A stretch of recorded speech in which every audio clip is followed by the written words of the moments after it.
السلام علیکم ورحمۃ اللہ وبرکاتہ۔ الحمدللہ والصلاۃ والسلام علی رسول اللہ، اما بعد۔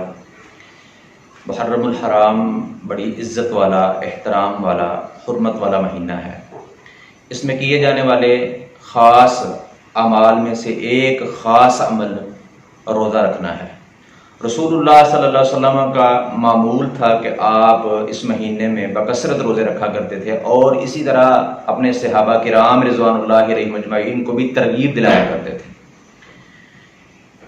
صحیح مسلم میں حدیث ہے 1163 نمبر پہ، رسول اللہ صلی اللہ علیہ وسلم نے فرمایا افضل الصیام بعد رمضان شہر اللہ المحرم، کہ رمضان المبارک کے فرضی روزوں کے بعد افضل ترین روزے اللہ کے مہینے محرم کے ہیں۔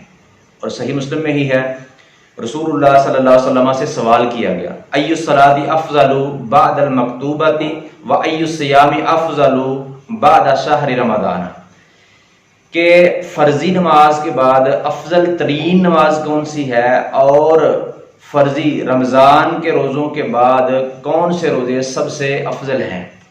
تو رسول اللہ صلی اللہ علیہ وسلم نے فرمایا افضل الصلاۃ بعد الصلاۃ المکتوبۃ الصلاۃ فی جوف اللیل، کہ فرضی نماز کے بعد افضل ترین نماز رات کی نماز ہے۔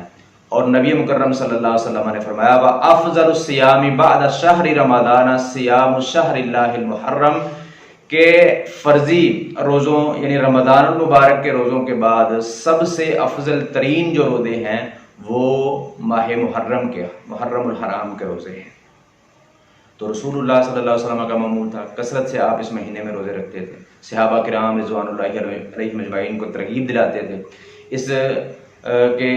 اس مہینے کے روزوں کی رسول اللہ صلی اللہ علیہ وسلم نے فضیلت بیان کی ہے، تو لہذا ہمیں بھی بکثرت اس مہینے میں جو ہے وہ روزے رکھنے کا اہتمام کرنا چاہیے۔ اللہ رب العالمین سے دعا ہے کتاب و سنت کو صحیح معنوں میں سمجھنے، عمل کرنے اور دوسروں تک پہنچانے کی توفیق عطا فرمائے۔ وما توفیقی الا باللہ۔